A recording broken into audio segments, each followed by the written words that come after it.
네, 안녕하세요. 무비썸 8번째 시간입니다. 저는 이동진입니다. 저는 이지형입니다. 반갑습니다. 예. 사실 어제 봤잖아요. 어제 한 12시간 전에 봤죠? 그렇죠. 예. 네, 저희가 사실 지금 녹화하는 이 시간은 어제 네. 시사회를 하고 나서 바로 직후의 상황인데요. 예. 좋으셨어요? 전 너무 좋았어요. 그러니까 저뿐만이 아니라 그 이제 극장 나와서 바로 화장실을 갔었는데 네네. 너무 시끄러운 거예요. 영화에 관한 여론은 화장실하고 엘리베이터에서 다 결정되는 것 같고요.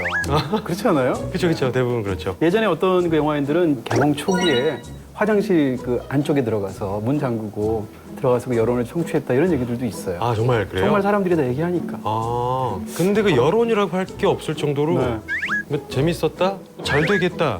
이 두 가지 얘기밖에 없었어요. 다 똑같은 얘기만 하더라고요. 네. 사실 이제 부산행에 관해서는 이게 국내 첫 시사를 막 이제 뚜껑을 연 상황이긴 하지만 똑같은 영화제에서 이제 미드나잇 스크리닝으로 상영이 돼서 부산시에서 오는 소문들이 워낙 좋아서 사실 기대가 많았는데 진짜 영화 재밌다는 생각이 들더라고요.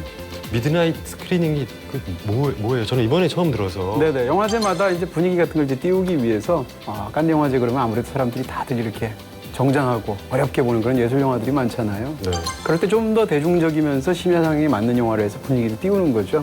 거기에 최적화된 영화가 아니었을까라는 추측을 해봅니다. 자, 이렇게 해서 이제 부산행에 대해서 저희가 이야기를 나눌 것 같은데요. 스토리가 아주 중요한 영화는 아니지만 지영 씨 목소리가 듣고 싶어서. 저희 뭐 사실 줄거리 안 해도 됩니다. 그렇지만 그렇죠. 제 목소리 때문에 해야 돼요. 네. 기다리시는 분들이 많아요. 수환이가 내일 여길 오겠대. 자기 혼자서라도. 잘 나가는 펀드 매니저 서구는 아내에게 딸을 데려다주기 위해 부산행에 몸을 싣습니다. 그런데 마지막으로 열차에 올라탄 손님. 저기요. 이상한 사람이 하나 타고 있는 것 같은데. 팀장님, 여기 11호차 응급 환자 발생했습니다. 뭐야? 저게 뭐야 진짜? 그로부터 대한민국을 덮친 재난의 실체가 밝혀지는데요. 정체불명의 바이러스가 전국으로 확산되고 긴급 재난 경보령이 선포된 가운데 저몇 호칸? 어린 딸을 지켜야 하는 서구, 터널 끝나면 들어간다. 그리고 열차에 몸을 실은 사람들. 당신들 말이야. 지금 무슨 일이 벌어지고 있는지 몰라? 우리 열차는 더 이상 부산으로 운행할 수가 없게 됐습니다. 단 하나의 안전한 도시 부산까지 살아남으려는 사람들의 치열한 사투. 한국형 재난 블록버스터 부산행 지금 시작됩니다. 자, 이제 배우에 관한 이야기로 먼저 시작해 볼 텐데 어제 네. 끝나고 뭐 한 5분 정도 저희가 잠깐 이야기 나눴을 때 절반을 공유 씨 얘기를 하셨어요. 네. 공유 씨를 이렇게 좋아하시는지 몰랐습니다. 아니 사실 그렇게 좋아하는, 그러니까 전 잘생긴 남자 배우 별로 안 좋아해요. 배 아프기도 하고. 네네. 근데 이번에 공유 씨를 보면서 와, 이런 사람이었나? 마냥 그렇게 막 잘생긴 남자 배우의 느낌이 안 들었고요. 나이를 너무 잘 먹는구나라는 생각을 했어요. 이제 여름 시즌에 그야말로 가장 큰 대작 중의 대작 한국 영화라고 말할 수 있을 텐데 저렇게 온전히 중심에 박혀 계시는구나 이런 생각을 했었고요. 제 입장에선 정유미 영화거든요, 그냥. 여태까지 공유 얘기해놓고 무슨 이제 와서. 아니 제가 정유미 씨 너무 좋아해서. 사실 정유미 씨가 이런 캐릭터 연기를 굉장히 잘합니다. 야, 윤성아. 아, 진짜 시끄럽게. 예를 들어서 이제 남자한테 밀리지 않고 커플인데 네. 심적으로 우위에 서서 콜을 하면서도 그러면서 굉장히 귀여운 캐릭터. 네. 뭐 여기까지 이제 공유 씨랑 정유미 씨 얘기는 하고 네. 저는 이제 마동석 씨 얘기를 해야겠습니다. 네. 마동석 씨 하면 우리가 이제 뭐 제 허리둘레 정도 되잖아요. 그분 팔둘레가. 그러니까 제가 CG 같아요. 뭐 원래도 좋은데. 그렇죠. 네. 뜯어질까 봐 예고편이 이제 나오고 댓글이 어마어마하게 달려 있어요. 반이 마동석 씨 얘기죠. 네, 저도 재밌는 게 그러니까 사진이. 적어오셨어요? 그러니까 원래는 이제 네. 공유 씨가 뭐 김수환 양을 업고 있는 사진이라든가 뒤를 돌아보고 있는 사진을 봤을 때는 네. 사람들이 좀비가 사람 죽이는 영화구나 이렇게 막 댓글이 달리다가 마동석 씨가 주먹 이렇게 딱 꽉 쥐고 있는 사진이 나오면서는 사람이 좀비 죽이는 영화구나. 네. 마동석이 좀비 때리는 영화라는 소문이 있음. 좀비가 마동석을 피해 달아나는 좀비 생존물인가? 부산까지 도망갔으니 얼마나 무서웠겠어. 네. 이 댓글 보고 정말 너무 웃겼어요. 네. 이 마동석 씨의 그 굉장한 그 육체적인 완력을 이용해서 좀비들을 뭐 퇴치하는 그런 장면이나 정반대로 그 캐릭터가 아주 귀엽게 굴 때 느껴지는 굉장히 그 우리 마음의 풋풋함, 훈훈함, 세상은 살기 좋은 곳이다. 뭐 이런 느낌 들잖아요. 네. 그런 느낌을 이제 마동석 씨가 영화에서 너무 잘 했다라는 느낌이 든 거죠. 현재까지 마동석 씨가 나왔던 아마 모든 영화 중에 가장 임팩트가 크지 않았나? 개인적으로 그런 생각이 듭니다. 자, 그리고 이제 또 김수환 양 얘기를 안 할 수가 없는데 이 영화를 찍을 때 작년이었으니까 만 10세 특히 이제 막판에 관객을 울리는 역할을 하게 되는데 네. 최근에 영화들 보면 쟤는 어디서 어떻게 나오는데 저런 연기를 할까 싶은 영화들이 많았어요.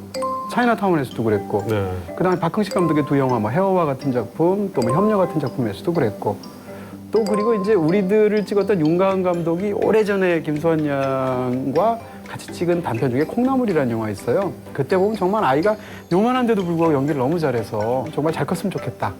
저도 그 생각했어요. 지금 연기력이 너무 좋아서 꼭 잘 성장했으면 참 영화계에 좋겠다는 생각들이 들었고요. 그리고 뭐 이런 장르 영화에서는 악역이 필요한데 악역 중에 악역이라고 말할 수 있는 김의성 씨. 예. 김의성 씨가 눈이 크잖아요. 뭐 쌍꺼풀이 아무튼 좀 가로로 길고 큰 눈이에요. 근데 그분이 이제 흥분하면서 소리를 지를 때 이러면 계속 눈알 빠질 것 같은 연기할 때가 있어요, 막. 네네네. 그때 보면은 정말 연상호 감독 네.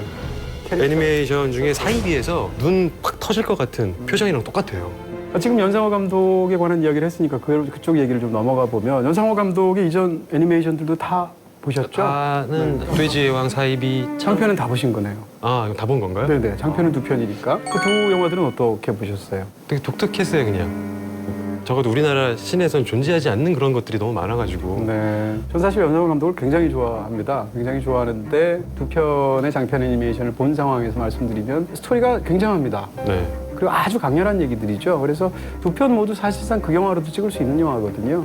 그런 의미에서 연상호 감독은 극영화를 찍게 되면 어떨까에 대한 굉장히 큰 궁금증이 있었는데 이번에 이제 드디어 나왔던 거죠. 네. 그리고 많이 알려진 사실이긴 하지만 뭐 한 가지 팁도 드려야 될 것 같은데 이 영화 이전에 이미 애니메이션이 있었습니다. 서울역이라는 장편 애니메이션이 네. 있고 아마도 개봉을 지금 8월 이후로 잡고 있는 것으로 알고 있는데 서울역 근처에 있는 어떤 노숙자로부터 이 좀비 바이러스가 퍼지기 시작하는 그 아비규환의 상황을 다룬 그런 작품이거든요. 네. 그 작품이 사실상 스토리상으로 보면 이 영화 앞에 붙는 프리퀄에 해당한다. 네. 그리고 서울역을 안 본 상황에서 정확하게 모르겠지만 제 추측컨대 그 서울역의 여주인공의 목소리 연기를 한 사람이 바로 심은경 씨입니다. 여주인공이. 예. 근데 눈치채신 분도 있고 눈치 못 채신 분도 있는데 팀장님 여기 11호차 응급 환자 발생했습니다. 부산항에 제일 먼저 나오는 네. 좀비가 바로 심은경 씨였어요. 저는 눈치챘어요. 첫 번째 네. 넘어져서 얼굴이 가르마 사이에서 얼굴이 살짝 보일 때 있어요. 어. 그때 딱 캐치를 했죠. 대단한. 눈썰미가 굉장하구나 나는. 본인한테 감탄했구나. 그렇죠. 심은경이라서 감탄한 게 아니고 이걸 어떻게 알았죠? 지금 말씀하신 것처럼 예. 어떻게 보면 이 영화만 보시면 아니 어떻게 심은경이라는 배우를 더군다나 저렇게 참혹하게 예. 저렇게 짧게 카메오로 초반했을까 싶은데 사실은 추측컨대 아마 서울역하고 연관이 되면 그 스토리가 아마 이어지는 방식으로 카메오를 쓰지 않았겠을까라는 추측을 할 수 있게 됩니다. 네. 자, 그다음에 이제 그 배우들에 관해서 저희가 이야기를 나눴으니까 이제 좀비 영화니까 좀비 영화 장르 영화로서도 또 이야기를 해봐야 될 텐데 이전에 혹시 뭐 기억나시는 거? 기억나는 게 없어요. 월드워 Z 이런 거 생각 안 나세요? 솔직히 못 봤고요. 다른 것들은 봤는데 네네. 제목이 기억이 안 나는 것들이 많아서. 사실 좀비 영화 좀 우습잖아요. 네. 어떻게 생각하면 이게 좀, 예. 무서운 상황이라고 생각해서 그렇지 저분들이 연기를 한다 이렇게 생각하고 보면 굉장히 웃기죠. 그 조악함이 싫었던 것 같아요. 제가 보니까. 근데 그 조악함을 즐길 수 있어야 진정한 좀비물의 아. 팬이라고 할 수 있고요. 부산행에서의 좀비들도 약간 어떻게 보면 네. 약간 우스꽝스러운 면이 있습니다. 근데 이 장르를 즐기는 하나의 어떻게 보면 취향 중에 하나라고 말할 수도 있고요. 굉장히 친숙해요. 군복도 입고 있고 뭐 야구 잠바도 입고 있고 그냥 보통 우리가 일상에 있는 이런 그렇죠? 패션의 옷들이 있잖아요.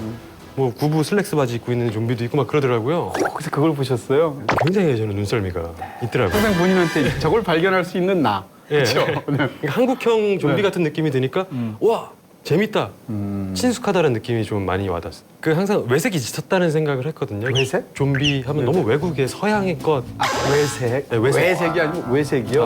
아, 예, 예. 네네네. 머릿속에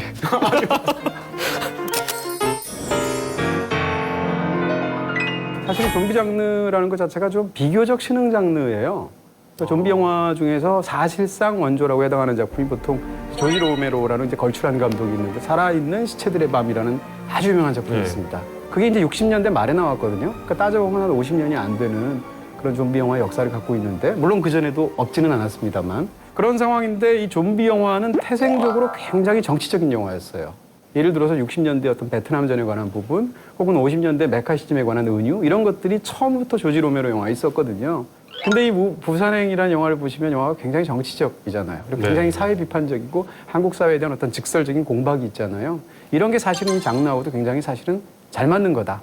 이런 얘기를 드릴 수 있고. 그리고 이제 80년대 중반, 90년대 들어오면서 그 컴퓨터 게임 하시는 좋아하시는 분들한테는 네. 바이오 하자드 같은 거, 네. 하우스 오브 데드 같은 데서 그게 좀비물이잖아요, 일종의. 네.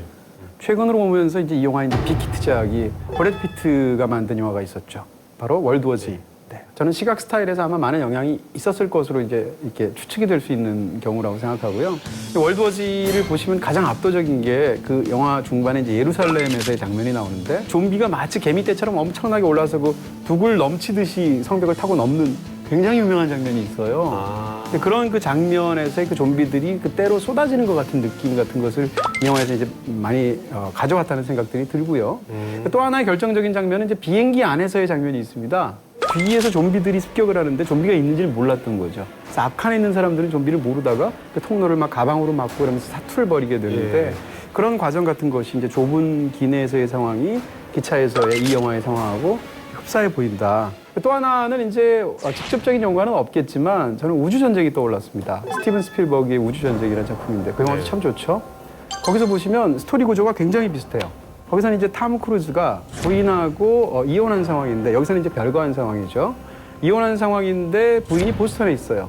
근데 어떤 큰 사건이 생기게 되니까 두 아이를 전처한테 데려다 주는 그 여정을 다루고 있습니다. 근데 이 영화에서는 남자가 부산에 있는 아내에게 자기 딸을 데려다 주는 여정을 하고 있죠. 그런 면에서 이제 구조가 똑같고요. 근데 말씀하신 거대로라면 월드 워즈랑 우주전쟁 섞어놓은 거 아니에요? 장르 영화라는 게 어떤 여러 가지 것들이 있으니까 반드시 그 영화를 참조했다고 말할 수는 없는데 꽤 비슷한 측면들이 비슷한 있다는 부분도, 얘기고요. 이 정도가 아니라 이제 우주전쟁은 비슷한 점이 많아서 예를 들면 인물 성격이 굉장히 비슷합니다. 그래서 두 사람 다 주변에서 이렇게 좋은 대접을 못 받는 남자라는 그런 특징이 있고 아이들이 그 아빠를 마음으로 따르지는 않는다라는 그런 설정도 똑같고 네. 그다음에 아빠가 무심하다는 설정이 우주전쟁을 보시게 되면 아이한테 땅콩 버터를 발라서 빵을 주게 되는데 아이가 태어나면서부터 알러지가 있는 거예요. 땅콩 알러지가. 근데 그거 자체를 아빠가 모르는 거예요. 그래서 그거를 자기가 알고 충격을 받거든요. 근데 비슷한 장면이 이 영화에도 있죠. 예, 그렇죠. 예를 들면 선물을 하게 되는데 똑같은 선물을 불과 어린이날 했던 것을 다시 또 선물을 하는데 그걸 모르는 거죠. 그래서 이런 장면들도 굉장히 유사하고요. 스토리 부분에서 가장 떠오르는 건 우주전쟁. 시각적인 스타일에서 가장 떠오르는 건 월드 워 Z. 이게 직접적인 영향이 아니더라도 네. 영화를 떠올리게 한다는 거고 한국 영화로는 뭐 아무래도 괴물을 빼놓을 수가 없겠죠. 초반에 도입부의 방식 혹은 이런 총체적인 국가적인 위기 속에서 국가가 구성원들을 지켜주지 못하는 그런 무능함과 네. 심지어는 사악함을 보일 때 그 구성원들이 가족의 힘으로 그것을 사투를 벌이면서 자기 가족을 지켜내려고 하는 이야기라는 측면에서도 괴물하고 비슷한 그런 면모가 있습니다. 이 영화에서 보신 뭐 기억나는 스펙타클한 장면? 열차 칸칸이 이동하는 것들이 되게 많잖아요. 수많은 칸 중에서 아이디어가 너무 많더라고요. 네네 그런 장면들이 많았죠. 네, 정말 많은 생각을 했구나. 네. 너무 재밌어서. 차라는 게 굉장히 영화랑 잘 어울리는 그런 이동 수단이에요. 일단 영화 역사상 영화 카메라가 최초로 찍은 장면이 기차입니다. 그게 1895년에 루미에르 형제의 기차의 도착이라는 영화니까. 일단 기차를 갖게 되면 기차에서의 어떤 방향성 같은 게 굉장히 맹목적으로 됩니다. 앞에서 뒤로 가거나 뒤에서 앞으로 가거나. 네. 그다음에 또 기차 안에 그 상황은 약간 폐소공포증을 자극하는 공간이 굉장히 좁은데 그 안에 수많은 좀비들이 있고 그걸 뚫고 가야 된다는 상황 자체가 주는 굉장한 스릴이 있잖아요. 네. 그런 면에서 장점이 있고 재밌는 건 이게 단조로울 수 있잖아요. 그러니까 단조로움을 어떻게 하냐면 이 좁은 공간 안에서도 또 좁은 공간. 아, 대표적으로 예. 화장실. 예. 그리고 이제 제가 그런 공간 활용을 통해서 이 영화에서 굉장히 인상적으로 본 건 좁은 공간에 좀비들이 우글우글 모여 있어 갇혀 있는 상황. 네. 그것을 밖에 플랫폼에서 조마조마하면서 보는 상황. 영화에서 보면 이제 대전역의 상황이 그렇고요. 근데 이게 또 반대로 되기도 하죠. 천안역에서는 플랫폼에서 좀비들이 사람들을 습격하는 아비규환이 벌어지는데 그 안에서는 또 그것을 바깥을 보게 되죠. 이런 식으로 기차 안팎을 좀비와 인간을 서로 바꿔가면서 굉장히 시각적으로 흥미롭다는 네. 그런 얘기 할 수 있을 것 같고요. 정말 뭐 좀비라는 게 과학적으로는 불가능하겠지만 실제로 좀비의 재앙이 일어나면 이 영화 같겠구나 이런 생각을 했어요. 왜냐하면 영화 속에서 좀비가 처음으로 사람이 덮치는 게 나오는 게 수환이가 기차가 막 예. 서울역을 떠날 때 옆을 딱 보니까 갑자기 좀비가 옆에 지나가는 사람을 확 덮치는 장면이 네. 풀쑥 나와요. 그럼 그게 뭔지 내가 본 게 좀비인지 아닌지 의심스럽지 않겠어요? 네. 마찬가지 상황으로 두 번째로 좀비가 직접적으로 공격하는 장면이 심은경 씨가 네. 그 여승무원을 올라타서 물어뜯는 가운데 그 여승무원은 비틀비틀하면서 그 복도를 지나가는데 그게 하필이면 고등학생들이 타고 있는 칸이죠. 그럼 처음에 그걸 봤을 때 이게 이 사람들이 처음에 장난하나? 혹은 뭐 몰카인가? 아니면 이게 실제 상황인가? 그렇게 뭔지 모르게 실제 상황에서 재앙에 일반 사람들이 이렇게 맞닥뜨리게 되는 그런 상황을 영화가 너무 잘 묘사하는 것 같다는 거죠. 이제 이 영화에서 가장 그 대중 영화로 추구한 게 뭐냐고 생각하냐면 저는 스피드와 스릴이라고 생각하는데 스피드에 관련해서 본다면 일단 좀비들이 이렇게 사력을 다해서 질주를 하는 수아, 너 왜 꼼짝 말고 잠깐 있어? 아무도 없어.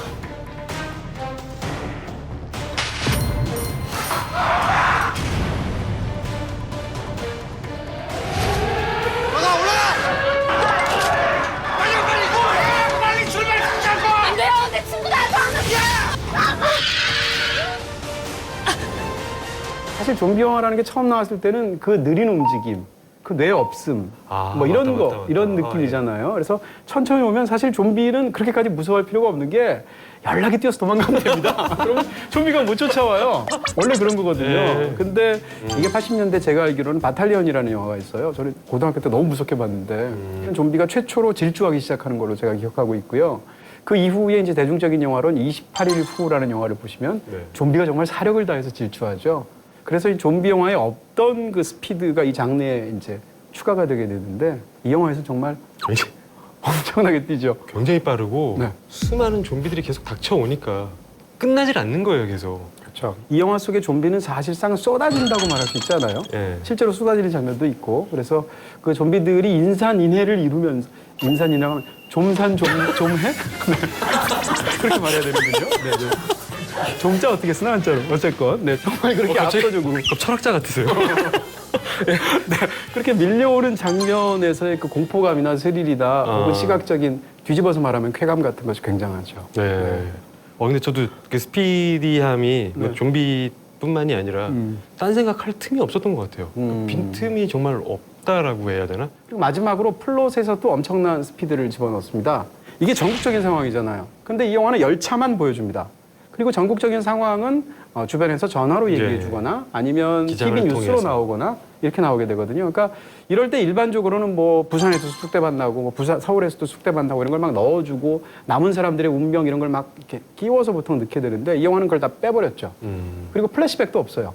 맨 마지막에 결정적인 순간에 딱 한 번에 약간 최후적인 플래시백이 있는데 그걸 제외하면은 현재 시간에서 그냥 줄다름 쳐 나가고 공간도 기차 안으로만 제한을 하는 거죠. 그러니까 지금 말씀드린 건 좀비의 질주, 그다음에 플롯의 질주, 기차의 질주 이런 것들이 엮여서 와 하고 넋을 놓고 볼 수 있는 그런 오락 영화가 되었습니다. 너무 죄송한 게 궁금한 게 생겨서 네네. 제가 웬만하면 이제 그 평론가님 이야기하는 거를 97.5% 다 이해를 해요. 네. 근데 플래시백이 뭐예요? 아 플래시백. 죄송합니다. 네. 단어로 이거 좋아. 이거 아주 좋아. 왜냐하면 본인은 너무 익숙하니까 네. 그 말을 이렇게 하는데 사실 우리가 다 안다고 생각하지만 모르는 경우들도 많거든요. 그러니까 네. 이런 걸 물어볼 수 있는 게 진짜 진정한 알을 가진 사람만이 갖고 있는 용기죠. 저 진짜 호기심이 좀 있어요. 네. 아무튼 어쨌건 예. 뭐 물어봤죠? 뭐요? 아 플래시백. 예, 플래시백이 네네. 아니 뭐 당연히 그러실 수 있고요. 플래시백은 그러니까 현재로 만약에 스토리가 진행된다고 칠 예. 때 과거의 일들을 과거 회상 장면 별거 아니죠. 정말 별거 아니네요. 머리에서 반짝하는 것처럼 아. 뒤로 간다는 얘기고요. 드물 플래시백만큼 많지는 않지만 정반대로 미래 일들을 잠깐 보여주는 영화들도 있어요. 그런 건 플래시 포워드라고 하죠. 이게 더 멋있다. 저는 플래시 포워드. F가 두 번 들어가니까 발음이 예. 이거 다 아시는 단어예요? 딱 고개 돌리는 거, 고개 돌리는 거 봐. 여기 지금 자 이제 본격적으로 이제 네. 뭐 주제 얘기 이런 얘기를 깊숙이 들어가 보려면 스포일러 얘기해야 될 것 같잖아요. 해야죠. 네. 자, 소독을 쓸까요? 사운드 온.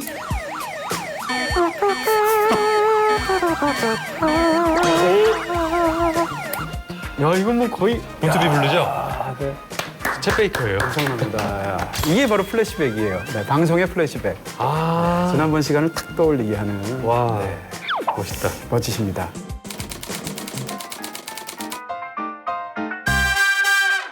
자, 그러면 이제 본격적으로 이제 스토리에 관해서 얘기를 예. 해볼 텐데 한국 관객들 입장에서 보면 참 마음 편하게 볼 수 없는 부분들이 굉장히 많습니다. 네.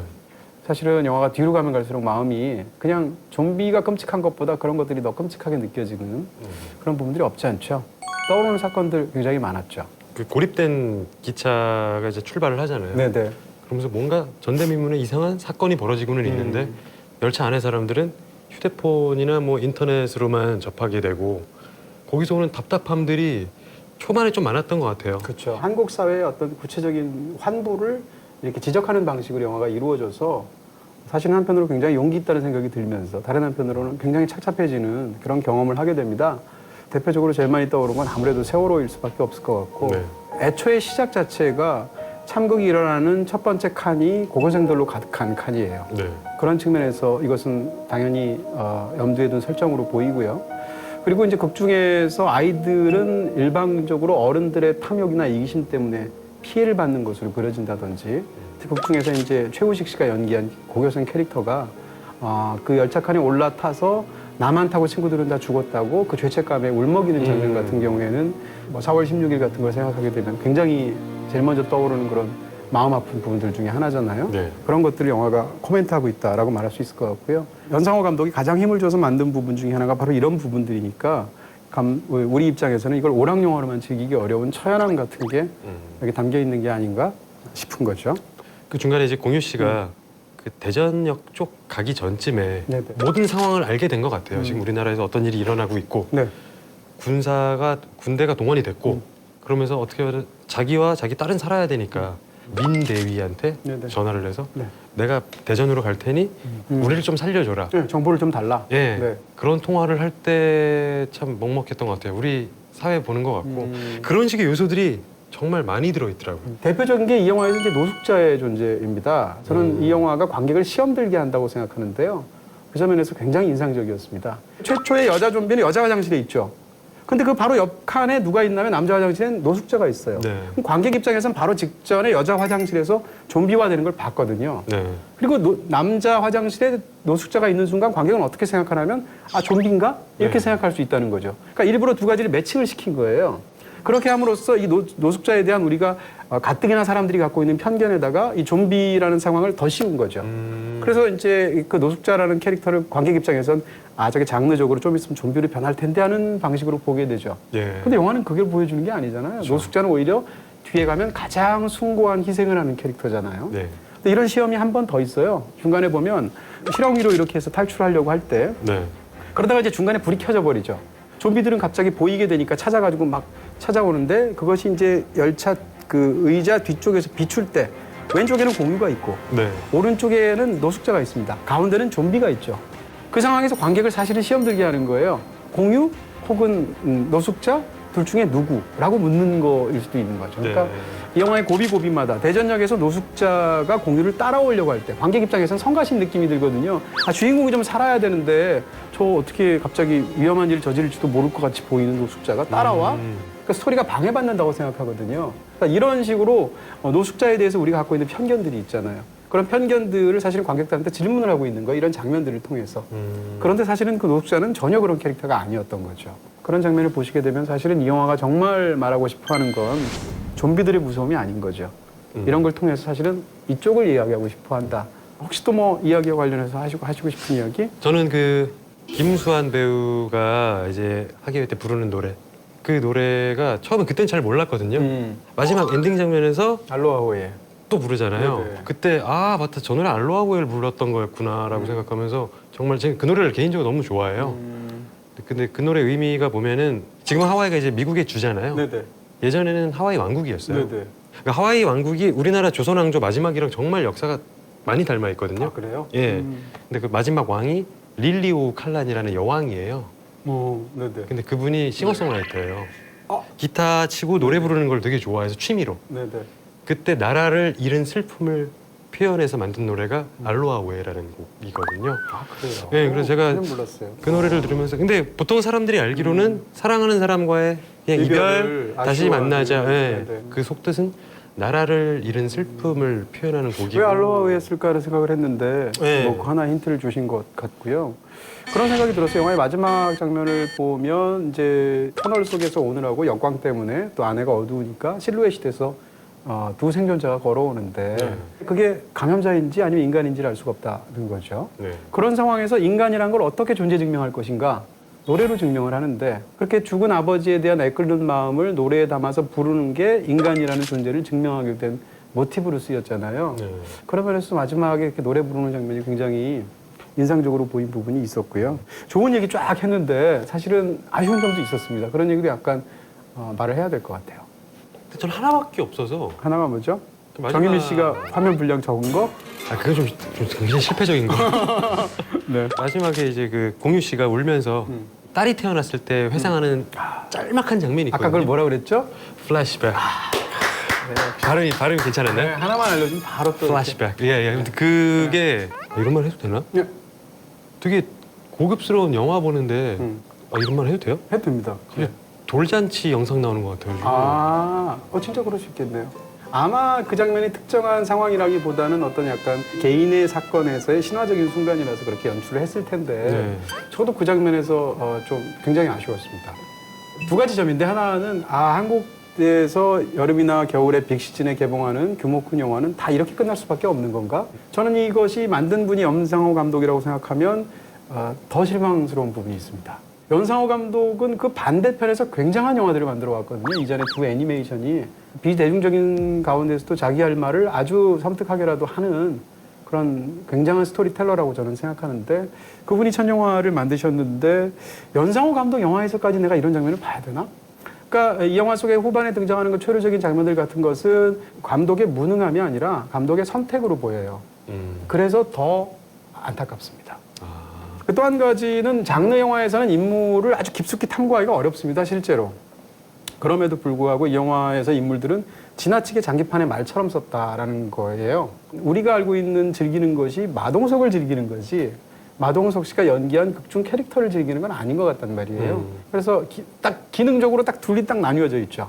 어떤 최소한의 공감과 휴머니티를 보여줄 수 있는 인물들과 전혀 그렇지 않은 인물들이 나뉘어 있는 상태로 영화가 이제 아주 편하게 구동을 한다는 생각이 있고, 그러니까 이런 식으로 극중 인물들을 다루는 그런 방식들이 굉장히 이제 평면적이고 도구적이다 이런 생각이 들고요. 네. 또 있으세요?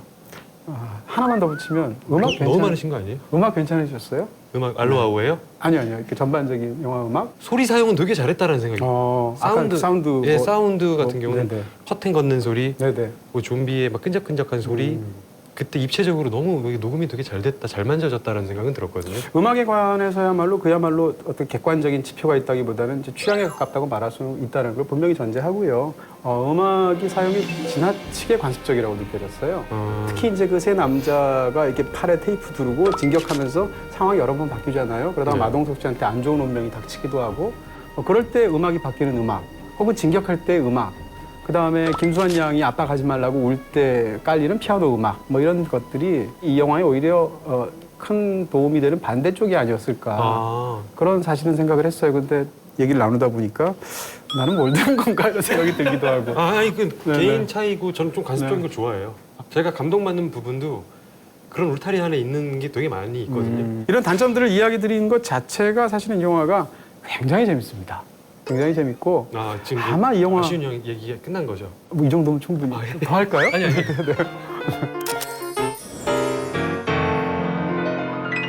이제 별점 시간이죠. 그럼 부산항의 제 별점 왜 한숨을 쉬세요? 기대돼서. 기대돼서. 저는 너무 재밌게 봐서 네네네. 자, 그러면 제 별점은 3개 반입니다. 추천작.